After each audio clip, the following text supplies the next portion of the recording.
아멘. 코로나가 좀 더 많이 또 기승을 하네요. 그래서 우리의 삶이 다시 또 움츠러들기 시작했습니다.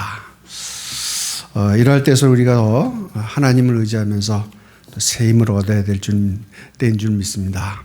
더욱더 하나님을 통해서 이런 것을 잘 이겨난 우리의 삶의 간증들이 또 우리의 삶에서 나타나기를 간절히 바랍니다.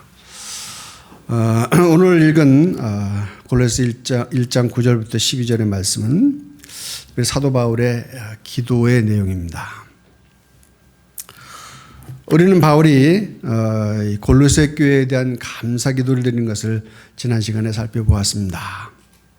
그 교회에 하나님의 그 놀라운 은혜가 있는 것을, 바로 그 은혜의 내용은 바로 믿음, 사랑, 소망이었던 것이죠. 그것을 에바브를 통해서 듣고서 그것을 통해서 정말 감사하는 하나님께 기도를 드렸습니다. 그런 다음에 오늘 이 기도의 내용을 하나님께 드리는 것을 우리는 볼 수 있습니다. 우리는 사도 바울이 왜 기도를 드렸을까라는 좀 질문을 하면서 우리 본문에 좀 들어갈 필요가 있습니다. 그 골로새 교회를 보니까 믿음이 있고 사랑이 있고 소망이 있는, 정말 교회의 표지가 되는 것들을 충분히 이행하는 곳인데 어떻게 그 교회를 또 위해서 또 기도를 왜 드려야 하는가 라고는 우리 생각해 볼 필요가 있죠. 물론 사도 바울이 기도드리는 것은 목적이 있습니다. 왜냐하면 그 교회를 향한 이단의 공격이 있기 때문인 것이죠. 그래서 그 공격을 이길 수 있는 이 그리스도인이 갖춰야 할 그러한 중요한 근본적인 지식들을, 또한 그 지혜들을 갖게 하기 위해서 이 기도를 드리고 있는 것은 분명합니다. 그러나 여기는 그보다 더 큰 의미의 말씀들이 담겨 있죠. 그것은 바로 그리스도인들이 갖춰야 할 중요한 근본적인 기준을 오늘 기도를 통해서 보여주고 있는 것입니다.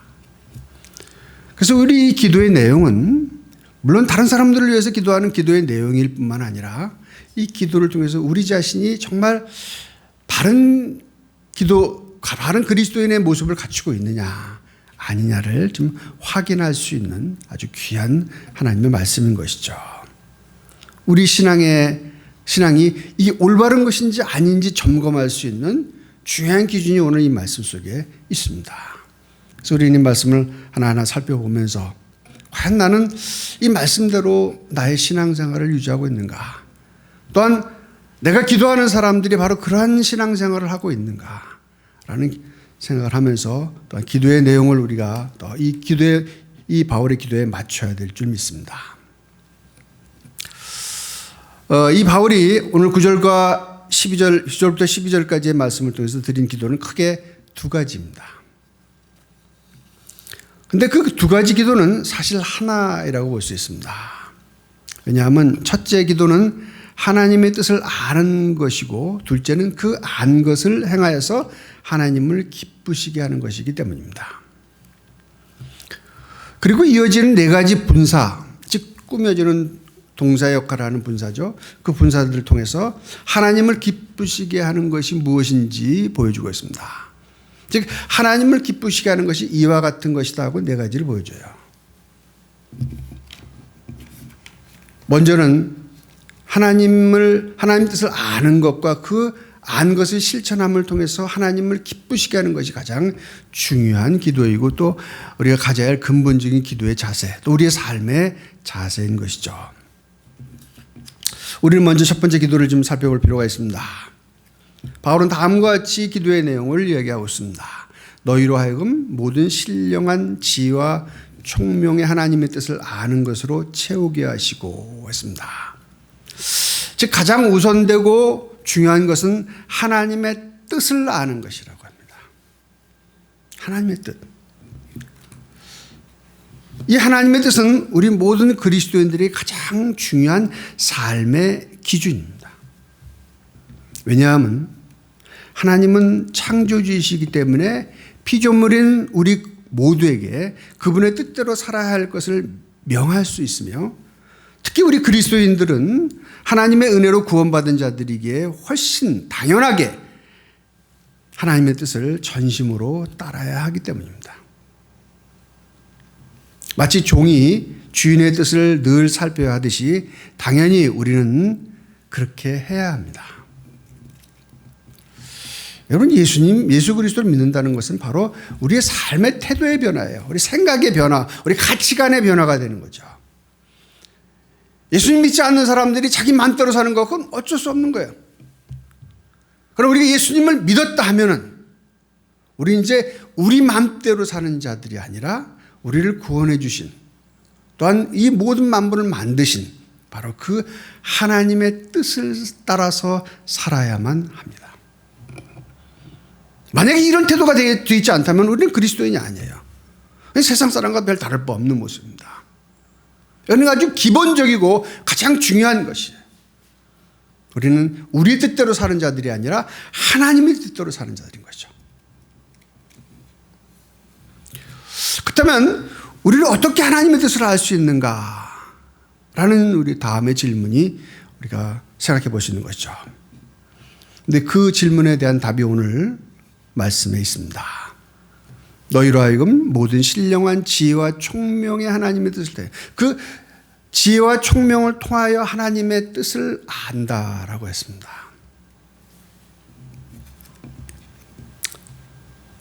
즉 우리에게 총명과 지혜가 있어야 돼요. 그래야 하나님의 뜻을 알 수 있어요. 그렇다면 그 지혜와 총명은 어디서부터 오는지 생각해 볼 필요가 있죠. 우리가 있는 성경 말씀, 바로 여기가 바로 신령한 지혜와 총명을 우리가 알 수 있는 중요한 보고와 같은 것입니다. 성경이 바로 그 지혜의 보고예요. 성경은 하나님께서 하나님의 백성들을 이끌어 가시는 이야기입니다. 그 이야기 속에서 우리는 하나님의 어떠한 분이신지 또한 어떠한 뜻을 갖고 계신지를 알 수가 있습니다. 그래서 우리가 하나님의 말씀을 묵상하면 묵상할수록 그 말씀 속에서 우리가 하나님이 어떻고 무엇을 원하는지를 우리가 알 수 있는 그 근거가 되는 거예요.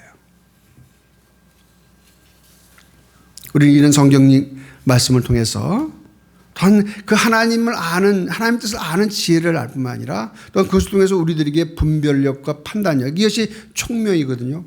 그런 분별과 판단력을 키울 수 있는 거예요.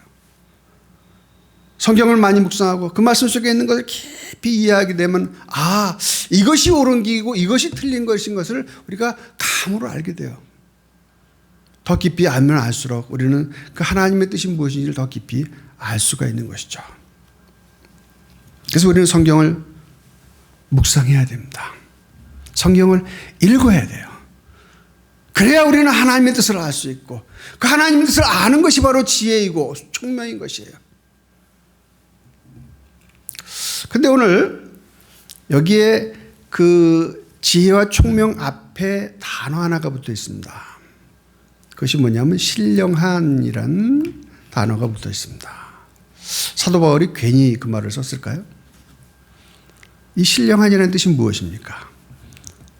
그것은 하나님의 영이 충만한, 또한 하나님의 영이 지배하는 이라는 의미가 있는 그 신령한이라는 뜻입니다. 즉 하나님의 말씀을 깨닫는 데는 성령이 절대적으로 개입이 있어야 돼요. 성령이 개입이 없이는 우리가 하나님 말씀을 바로 깨달을 수가 없어요. 여러분, 성경이라는 것은 물론 우리 그리스도인은 필수적이고 반드시 읽어야 되고 매일 읽어야 되고 매일 묵상해야 되는 책이지만은 바깥에 있는 사람도 성경 있습니다. 그걸 열심히들 읽어요. 연구도 열심히들 해요. 왜냐하면 이 성경은 그뿐만 아니라 굉장히 귀한 말씀들이 많이 있기 때문에 그래요. 근데 그들은 이 성경 말씀을 통해서 하나님에 대해서 또 하나님의 역사에 대해서 하나님의 뜻에 대해서는 관심이 없어요. 그렇기 때문에 그들은 이 말씀을 통해서 하나님이 어떠한 분이신지 하나님의 뜻이 무엇인지를 절대 알 수가 없습니다. 오직 이 하나님의 말씀인 성경은 바로 성령에 의해서만 깨달아질 수 있는 귀한 책입니다. 그래서 늘 우리 성경을 대할 때 그냥 다른 책 대하시 대하는 것이 아니라 성경을 대할 때 정말 기도하는 마음으로 대해야 됩니다. 그리고 시편 기자의 말처럼 주여 내 눈을 열어서 주의 법에 기이한 것을 보게 하옵소서라는 그러한 자세로 성경을 대해야 됩니다. 왜냐하면 이 성경의 문을 여는 것은 우리가 아니라 성령께서 열어주셔야 되기 때문에 그래요. 여기 사도 바울이 쓴 바로 그 신령한이란 말이 바로 그런 의미가 있습니다. 그런 하나님의 영으로 충만한 하나님의 영의 지배를 통해서 지혜와 또한 총명을 얻는 것이다 라고 하기 때문인 것이죠. 그리고 오늘 본문에 또 채우다라는 표현을 쓰고 있습니다. 채우게 하시고 했습니다. 여기 채우다라는 말은 흘러 넘친다는 뜻입니다. 그냥 여러분 샘물이 그냥 쿨쿨 날 때 거기서 그냥 훅 흘러 넘치는 거 있죠. 넘쳐서 거기서 막 그걸 넘쳐나는 모습들 참 풍성하죠. 근데 그와 같은 의미가 있는 말이 채우다라는 의미인 거죠.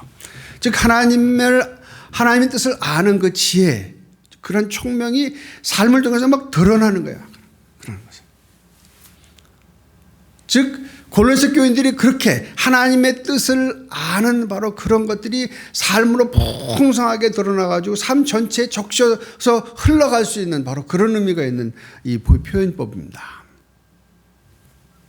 그러니까 골로새 교인들의 모든 삶은 바로 하나님의 뜻으로 모든 것이 완전히 메꿔져 있는 그냥 꽉 차 있는 그런 의미로 그런 골로새 교인들이 되기를 원해서 오늘 이 기도를 드리고 있는 것을 우리는 볼 수 있습니다.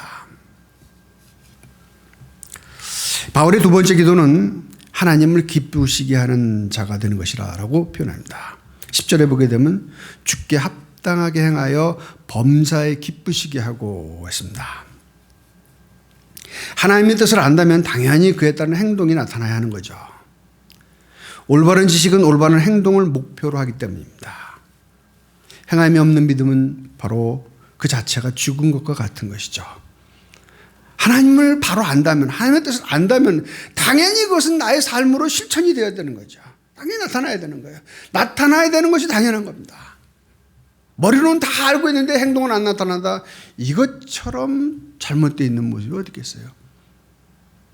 내가 안다면은 그것은 나의 삶 속에서 자연적으로 행동으로 드러나야 돼. 삶으로 실천되어야지 하는 거죠.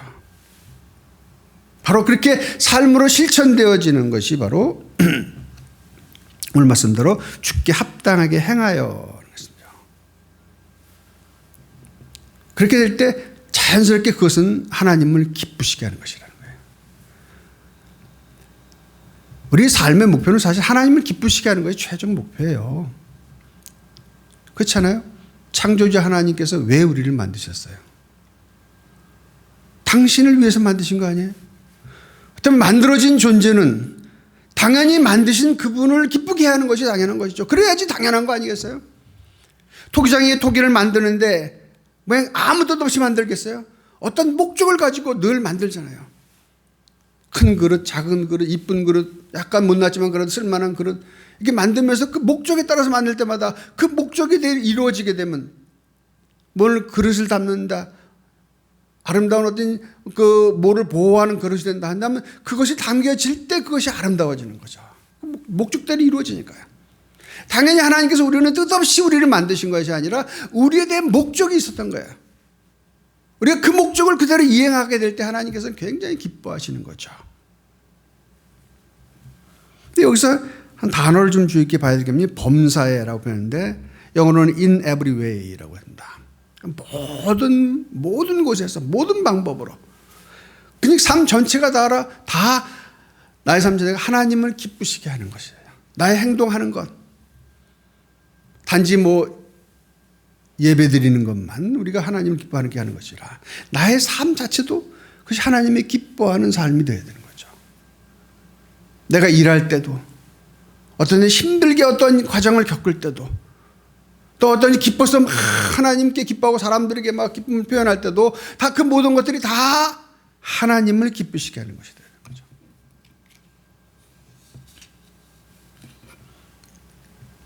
하나님을 기쁘시게 하는 것 우리가 최종적인 목표입니다. 즉 하나님을 바로 알고 그 하나님의 말씀대로 행함을 통해서 하나님을 기쁘시게 하는 것 이것이 바로 사도 바울의 주 기도 내용인 것입니다. 이것이 바로 골로새 교인들이 되기를 원했고, 그냥 단지 골로새 교인만이 아니라 자기가 전한 모든 하나님의 백성들, 예수님을 믿는 그리스도인 그 모두가 바로 이러한 바로 삶을 살기를 그는 늘 기도했다라고 우리는 볼 수 있습니다. 그런데요, 성경은 하나님을 기쁘시게 하는데 네 가지가 있다라고 표현합니다. 즉 원어 성경에는 네 가지 분사로 그것을 표시하고 있는데요. 첫째로는 선한 일에 열매를 맺을 때 하나님은 기뻐하신다고 합니다. 그리스도인이 되면 자연히 말씀과 성령의 인도하심을 받게 됩니다. 이러한 삶이 바로 선한 일을 따르는 삶이라고 볼 수 있는 것이죠. 그러면 자연스럽게 뭐가 맺어져요? 바로 그 열매인 거죠. 땅에 씨앗을 심었는데 나중에 자라나서 그 열매가 당연히 맺어지는 거죠. 그런 것처럼 우리가 하나님 말씀을 우리 마음속에 품고 그 말씀대로 실천하게 되면은 자연적으로 그 열매가 나타나게 됩니다. 근데 그런 열매가 열릴 때 하나님께서 기뻐해요. 농부가 여러분 그렇잖아요. 봄철에 정말 땀 흘려서 씨를 심고 또 그것이 잘 자라기 위해서 정말 매일 수고하잖아요. 여러분 농부들 그냥 걷두지 않습니다. 심어놓은 거 그냥 네 마음대로 자라 하지 않아요. 그것을 보기 위해서는 매일 가서 점검합니다. 이게 물이 말랐는지 아닌지 벌레가 먹는지 안 먹는지 그것을 늘 관찰해요. 그래서 그런 것에 대해 적절한 조치를 계속 취합니다. 근데 그 결과로 나중에 열매를 맺을 때 농부의 문장 최고죠. 왜냐하면 그 목적대로 이루어지니까요.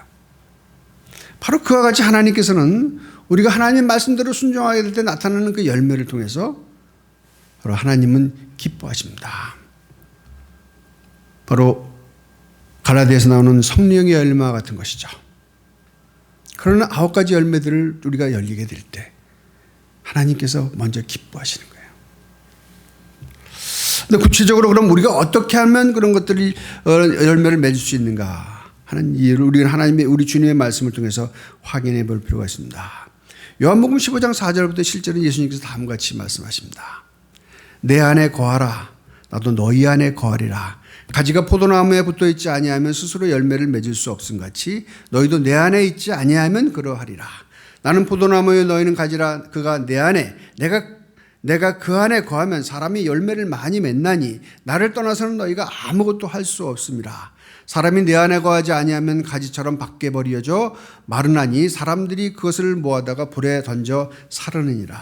너희가 내 안에 거하고 내 말이 너희 안에 거하면 무엇인지 원하는 대로 구하라. 그리하면 이루리라. 너희가 열매를 많이 맺으면 내 아버지께서 영광을 받으실 것이요 너희는 내 제자가 되리라. 그렇잖아요. 여기서 너희가 열매를 많이 맺으면 내 아버지 누굽니까? 하나님이시죠. 하나님께서 영광 즉 기뻐하신다는 것입니다. 그 열매를 보고 하나님께서 기뻐하시는 거예요. 근데 그 열매를 맺는 비결, 내가 사랑의 열매를 맺어야 되겠다, 아니면 내가 온유의 열매를 맺어야 되겠다, 그래서 그 온유해지려고 막 애를 쓴다고 온유의 열매를, 사랑의 열매를 맺는 게 아니라는 거예요.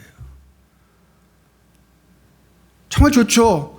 그 아름다운 희락과 화평과 이런 아름다운 열매를 맺고 싶어하는 게 우리 인간의 마음 아니겠어요? 근데 그것이 내가 맺고 싶어가지고 막 노력을 한다고 해서 그런 것이 되는 것이 아니다라는 거예요. 그 비결은 뭐냐? 우리가 주님 안에 있으면 되는 거예요. 우리 주님의 말씀대로, 주님의 제자로서, 주님의 뜻대로, 주님의 말씀대로 순종하고 살 때 자연스럽게 열리는 거예요. 그렇잖아요. 우리가 뭔가를 심어놓고 그것이 열매 맺을 때면 어느 순간 이렇게 맺어졌네 하고 우리가 확인할 수 있죠. 우리가 원하지 않을 때 열매가 맺어져요. 그러나 그것이 심겨져 있고 그것에 계속 물을 주고 또 그것이 자랄 수 있도록 환경을 해줬기 때문에 자연스럽게 나타나는 거예요. 마찬가지로 그런 환경과 같은 것이 바로 우리 주님 안에 있는 겁니다. 주님의 말씀대로 사는 것이죠. 열매 맺는 거 우리 모두가 다 원하는 거죠. 그러나 그 열매가 맺어지는 것은 비결은 바로 우리 하나님의 말씀 안에, 우리 주님 안에 거하게 될 때 그런 일들이 이루어지는 거예요.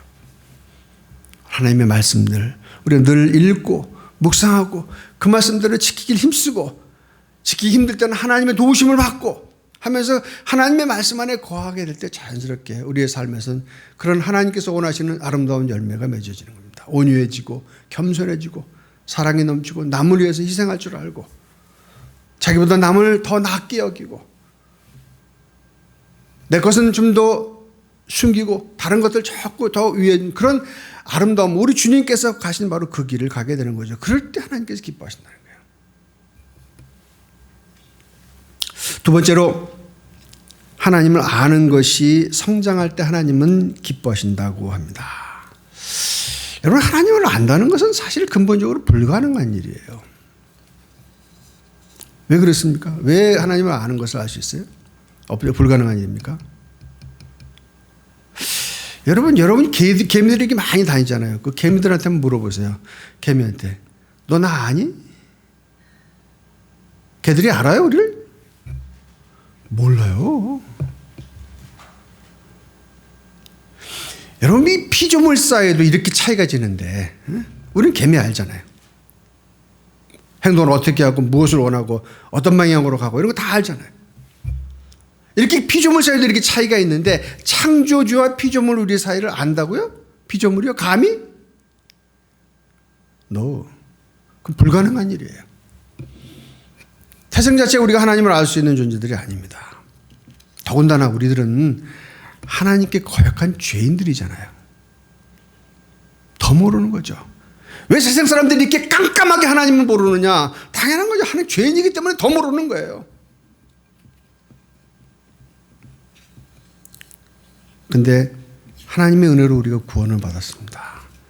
예수 그리스도께서 우리를 대신해 십자가에 죽으신 이 귀한 놀라운 이 사실을 믿을 때 우리는 하나님의 자녀가 되었고 우리는 이제 하나님을 알 수 있는 자들이 된 것입니다. 이것이 얼마나 큰 축복인 줄 아세요? 하나님께서 참 자비로우신 분이십니다. 그리고 긍휼이 많으시고 우리를 얼마나 사랑하는지 몰라요. 그래서 우리에게 하나님을 알 수 있는 길을 열어주신 거예요. 예수 그리스도를 통해서요. 이제 우리는 하나님을 알 수 있습니다. 하나님 말씀을 통해서 우리 주님을 통해서 하나님을 알 수 있는 길을 하나님께서 열어놓으신 이것이 바로 계시인 것입니다. 하나님께서 우리들에게 그 길을 열어놓으신 거예요. 위에서부터 우리에게 열어주신 것이지 우리로부터 간 것이 아닙니다. 왜 세상 사람들이 하나님을 아는데 실패하냐면 자기로부터 하나님을 가려고 해서 그래 잘못된 길로 가는 거예요. 하나님께서 열어준 길로만 가야 되죠. 휘장이 위에서부터 아래로 쫙 잘려진 거지 밑에서 잘려진 게 아닙니다. 그런 것처럼 하나님께서 우리의 길을 열어주셔서 우리가 하나님을 알 수 있는 길을 알 수 있도록 하신 것입니다. 이 귀한 사실을 깨닫지 못하고 우리가 하나님을 알려고 하면 우리는 그건 잘못된 길로 갈 수밖에 없어요. 그래서 하나님께서 우리에게 알려주신 그 길로만 우리가 하나님을 알 수 있는 그런 방법인 것입니다. 바로 예수 그리스도를 통해서 하나님의 생명의 말씀을 통해서 우리가 하나님을 아는 것이죠. 근데요, 이 알아가는 데는 이 하나님을 아는 데는 생명이 있어요. 참 신비하게도요. 그래서 하나님을 많이 알 수 있고 아니면 조금 알 수 있고 차이가 있습니다. 여러분, 우리 아이들이 갓 태어났을 때 그 아이들하고 나중에 어느 정도 자라가지고 청년기를 지날 때 그 아이들하고 또 나중에 다 커서 나와 같은 어떤 생각을 할 수 있는 그런 아이들하고는 우리를 아는 것 차이 정도가 틀리죠. 그렇잖아요. 아이들이 우리 부모가 막 해도 뭐 알겠어요. 우리 부모 편에서는 참 귀엽고 이쁘고 사랑스럽지만 그 아이가 우리를 아는 것은 거의 제한적이죠. 그 청소년기를 지나면서 막 반항하고 막 그러면서 막 저기예요. 부모 속 많이 새기죠.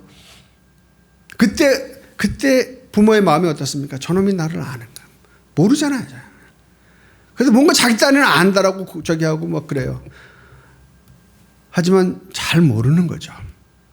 다 자라나서 아이도 나와보고 또한 여러 가지 경험을 통해서 해보면서 아, 부모의 마음이 그때 그런 거였구나 깨닫게 되죠. 이게 바로 성장의 과정과 마찬가지입니다. 말씀도 마찬가지입니다, 여러분. 하나님 말씀을 읽었다고 그 말씀이 다 나의 삶에 그냥 금방 하나님을 아는 것이 아니에요. 바로 그것이 나에게 체험되어지고 경험되어지고 그걸 통해서 하나님을 아는 그 깊이가 더 있어지는 거예요. 하나님 너무너무 기쁘신 분이에요. 우리가 상상을 초월하는 분이십니다. 근데 우리가 이런 경험을 통해서, 말씀을 통해서, 우리 예수 그리스도를 따라감을 통해서 우리는 그 하나님의 그 깊은 은혜들을 깨닫게 되는 거죠. 저는 아브라함이 이삭을 바칠 때 그 마음을 가끔 이렇게 어떤 마음이 있었을까 하는 생각을 해봅니다.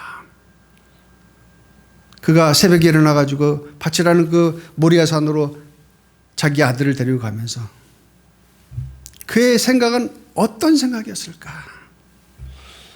하나님 말씀에 이 아들을 분명히 죽여야 되는데 갈까 말까 갈등이 없었겠어요? 기도를 안 드렸겠어요? 그 아들이 아주 정확하게 마음을 아주 상처내는 질문합니다. 아버지, 재물은 어디 있어요? 거기 직접 대고 너다라고 말할 수 있어요?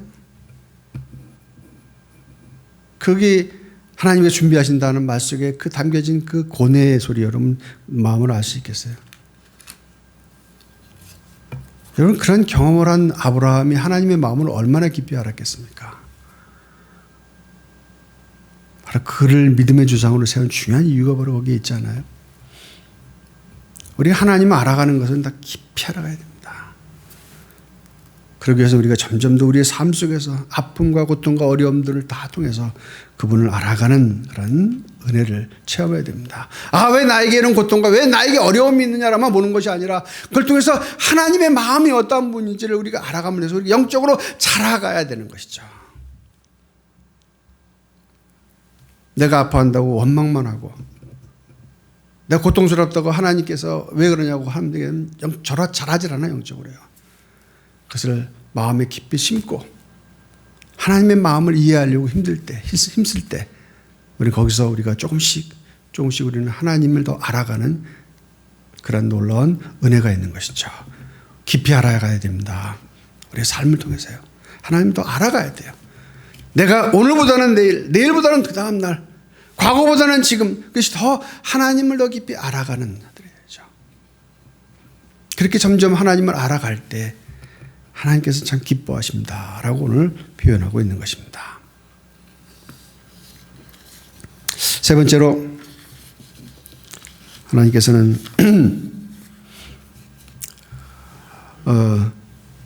우리가 능력이 있을 때 하나님이 주시는 능력으로 강건해질 때 하나님은 기뻐하신다라고 표현합니다. 11절 다음과 같이 얘기하죠. 그의 영광의 힘을 따라 모든 능력으로 능하게 하시며 기쁨으로 모든 견딘과 오래 참음에 이르게 하시고 했습니다. 하나님의 능력, 여기 하나님의 처음에 나오는 모든 그 영광의 힘을 따라 했을 때 이 힘이라는 단어는 하나님만 가지고 있는 놀라운 능력이에요. 신약성경에 12번 나오는데 바로 거기에서 한 번을 빼고 나머지 11번이 다 하나님의 놀라운 능력, 하나님만 가지고 있는 고유한 능력을 표현하고 있습니다. 그런데 그 능력이 그것을 따라서 모든 능력으로 하고 우리에게 임할 때 이 능력 뒤에 나오는 능력은 두나미스라고 해가지고 바로 그 하나님의 능력이 우리 가운데 임할 때 나타나는 바로 증상이 바로 그 능력을 얘기합니다.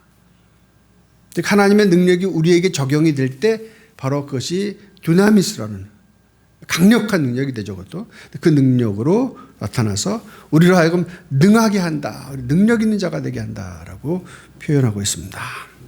그 하나님께로부터는 능력이 아니고는 우리는 능력을 받을 수가 없습니다.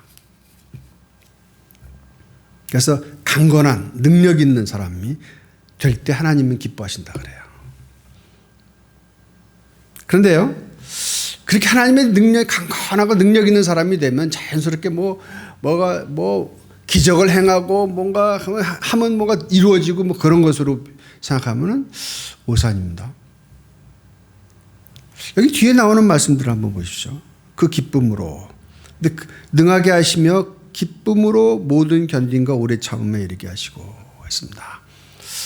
그 능하게 하신 것으로서 막 세상의 능력을 나타내가지고 사람들에게 능력을 행함을 통해서 하나님의 역사를 보여주는 거, 그런 표현이 아니잖아요. 여기 뭐라 하냐면 기쁨으로 모든 견딤. 모든 걸 견뎌야 된대요. 이 견딤이라는 단어는 어떤 삶의 환경하고 관련이 있습니다. 나의 환경이 그렇게 녹록하지 않다는 거. 바로 그런 속에서 그것을 그냥 견디는 게 아니라 기쁨으로 견딘대요. 그렇잖아요. 여러분의 삶에서 참 정말 기쁘다. 나는 정말 뛸 듯이 좋다는 그 기쁨의 때가 얼마나 됩니까?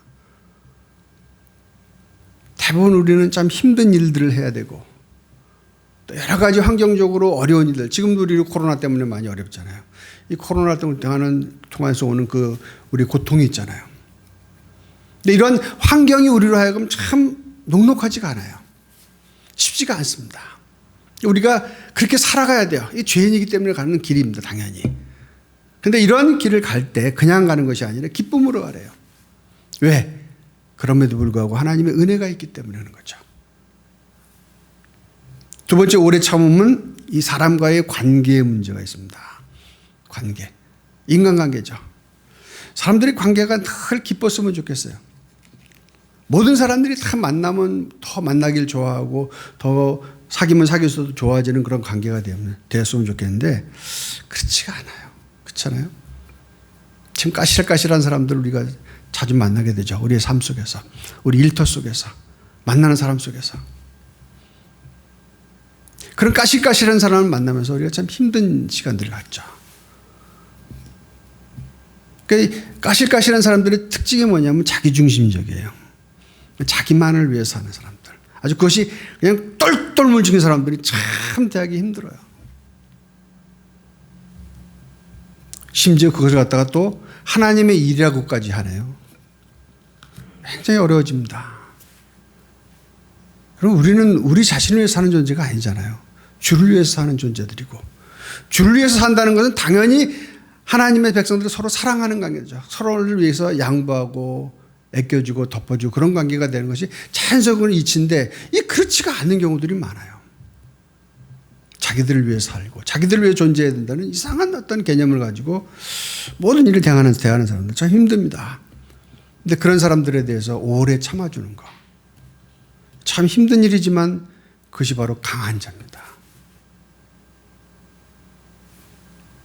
아, 너 그러니까 나 싫어하고 탁 그냥 금방 내뱉는 사람들. 강한 사람이 아니라 약한 사람이에요. 그러나 그런 저기에도 불구하고 스폰지처럼 그건 받아들여주고 이해해주고 또 덮어주고 또 그 하죠. 그런 걸 계속 그렇게 해주면서 오래오래 참아주는 거. 이 사람들이 강한 사람이에요. 우리나라 표현으로는 외유내강하는 사람이죠. 그래서 겉으로는 참 부드럽지만 사실 내면은 강한 사람들. 바로 오늘 표현이 바로 또 그 말씀이었습니다. 기쁨으로 오더니 환경을 잘 이겨나가고 어렵고 힘들더라도 그 환경 속에서 전혀 좌절하지 않고 그 환경을 지혜롭게 그러나 잘 견디면서 잘 이겨나가는 힘. 또 사람들의 관계 속에서 비록 힘들고 어렵더라도 그 어려운 관계를 잘 참아주고 인내해주면서 오래 참아주면서 그 사람들을 계속 꾸준히 선대해주는 것. 이런 사람들이 강한 사람들이에요. 이런 일을 할 때 하나님께서 강하다라고 인정하고 그런 사람들을 볼 때 하나님께서 기뻐하시는 거예요. 우리가 이런 사람이 되어야 되지 않겠어요? 아, 예수님 믿었으니까 모든 것이 다 형통해야 된다? 아니에요. 예수님 믿어도 우리의 환경은 변하지 않아요. 우리가 대하는 사람들은 변하지 않아요. 내가 변하는 거죠. 내가 하나님의 말씀 안에서 강해져서 환경을 잘 이겨나가고 사람들의 관계를 계속 참아주면서 인내해주면서 그런 관계 속에서 우리가 그것을 잘 유지해 갈 때 그것이 바로 하나님을 기쁘시게 하는 내가 내면적으로 강한 자가 되는 거예요. 하나님께서는 그런 것을 기뻐하십니다. 참 우리 사도 바울의 기도가 멋지잖아요. 마지막으로 네 번째는 성도의 기업의 부분을 얻기에 합당하게 하신 아버지께 감사할 때. 여기 표현이 아버지라는 표현을 써요. 하나님이라는 표현에서 갑자기 아버지라는 표현으로 딱 바뀌어져요. 그러니까 아버지가 된 거예요. 하나님께서 내 아버지가 되셨다는 거. 놀라운 일 아니에요? 성도의 기업의 부분을 얻기에 합당하게 하신 아버지. 그러니까 기업의 수요자로서의 아버지입니다. 아버지는 자신의 재산을 갖다가 자녀들에게 물려주죠. 바로 그런 부분에서의 아버지가 된 것인 거예요. 근데 이게 말이 되는 일이었습니까? 우리가 어떤 존재입니까? 하나님을 배반하고 하나님 뜻대로 살지 않는 죄인들이었었는데 바로 그 죄인들인 우리들에게 하나님께서는 우리의 모든 죄를 다 없어주실 뿐만 아니라 기업의 수요자로 하셨다는 거예요. 여러분, 예수님 믿는다는 것은 우리의 죄를 용서받은 데서만 그치는 게 아닙니다. 우리들에겐 하나님 주시는 기업이 있어요. 즉 이스라엘 백성들에게 가나안 땅으로 들어가면서 그냥 가나안 땅에서 네 맘대로 이제 들어갔으니까 네 맘대로 살아라는 게 아니라 거기에 그들에게 줄 기업이 다 있었잖아요. 정해진 기업. 자기들이 살아갈 수 있는, 충분히 살아갈 수 있는 기업들이 있었습니다. 그것을 그들에게 다 준 거예요. 그냥 주신 거예요, 하나님께서. 하나님의 백성이기 때문에. 바로 그런 의미에서 이 기업을 얘기하고 있습니다. 여러분, 예수님 믿으면 하나님 주신 기업이 뭔지를 확인해야 합니다. 물론 이 땅에서 우리가 기업을 받기도 해요. 그러나 이 땅의 기업은 비교도 안 되는 다음 세상의 기업이 있습니다. 그건 뭔지를 아시죠? 성경이 계속 얘기하고 있는데요. 거기에 관심 있지 않으세요? 왜 신앙의 선진들이 본향을 다 바라봤는 줄 아세요? 거기 뭐가 있기 때문이죠? 기업이 있기 때문이에요. 기업이 있기 때문에. 그 기업을 바라보면서 늘 기뻐했던 거예요. 그 기업은 이 땅의 것은 비교도 안 돼요. 그래서 그들은 어떤 측면에서는 이 땅을 떠나는 게 더 원했던 거예요. 사도 바울 보면 여러분 사도 바울의 서신 속에 보게 되면 죽기를 더 원하는 부분이 있습니다. 죽어서 하나님 아버지와 함께 있기를 더 원하나라고 표현돼요. 뜻이 뭡니까? 거기에 하나님 주님과 함께 있는 바로 그것이 내 기업이 있기 때문에, 진정한 기업이 있기 때문에 그런 거죠. 그 기업 하나님이 이미 주셨어요. 우리가 그리스도인이라면 하나님이 이미 주신 거예요. 그걸 알기를 힘써야 돼요. 그리고 그것에 대한 우리가 늘 기대하는 마음이 있어야죠. 그렇잖아요. 이스라엘 백성들이 가나안 땅에 들어가기 전에 하나님께 이 모세를 통해서 기업을 분배해 줬잖아요.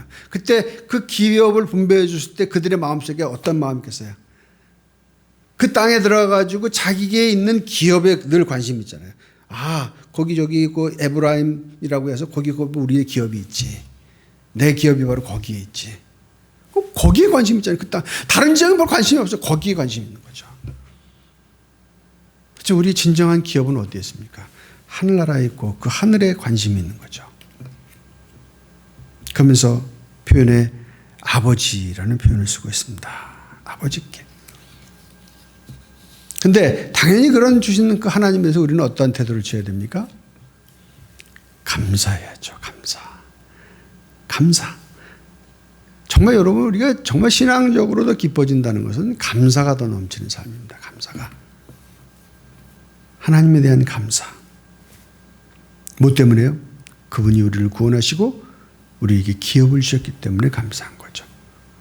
그 감사가 점점 깊어지게 될 때 하나님은 그 감사를 받으면서 얼마나 기뻐하실지 몰라요. 그런 의미에서 성도의 기업의 부분에 얻기에 합당하게 하신 아버지께 감사하는 것을 기뻐하신다 표현하고 있습니다. 즉 사도 바울은 바로 골로새 교인들이 이런 네 가지의 감사를 드리는 면을 통해서 하나님을 기쁘시게 하기를 원했던 것이죠. 이것은 바로 그들만을 위해서 기도한 것이 아니라 우리도 이래야 되고 또한 우리가 기도하는 사람이 바로 이러한 기도를 의 대상이 되어지고 또한 이런 기도를 드릴 수 있도록 우리는 그들이 그렇게 되는 사람이 되기를 기도해야 될 줄 믿습니다. 이러한 기도를 하면서 또 우리도 그러한 이 기도의 기준대로 살아가는, 그래서 하나님의 그 귀한 축복을 누리는 우리 모두가 되기를 간절히 바랍니다. 하나님 아버지 감사합니다. 사도 바울의 기도 우리가 별로 생각해 보지 않았지만은 정말 생각하고 말씀을 나눠보니 얼마나 좋은 기도인지요. 우리가 이 기도대로 살았는지를 먼저 점검하게 해주시고 또한 이 기도대로 우리가 살기를 힘쓸 뿐만 아니라 또한 이 기도를 드림을 통해서 우리 형제들이 바로 이 사도 바울의 기도처럼 바로 이러한 삶을 살 수 있도록 인도해 주시옵소서. 감사하며 예수님 이름으로 기도드리옵나이다. 아멘.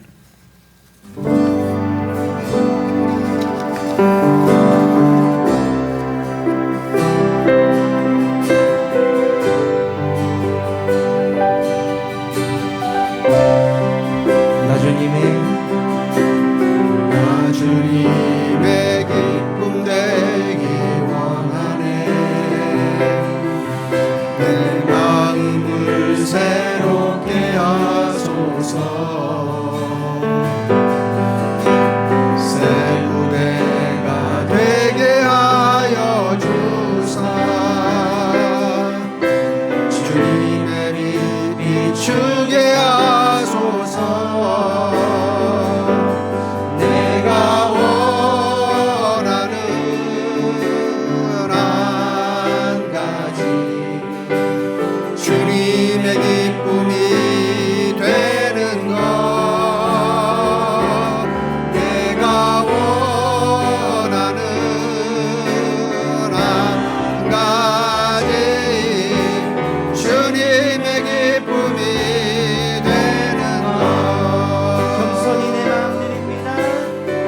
겸손히 내 마음 드립니다. 나의 모든 것 받으소서. 나의 마음 깨끗게 씻어주사 주의 길로 행하게 하소서.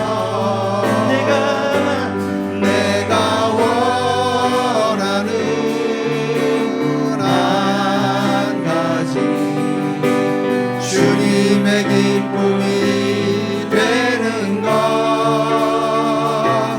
내가 원하는 한 가지 주님의 기쁨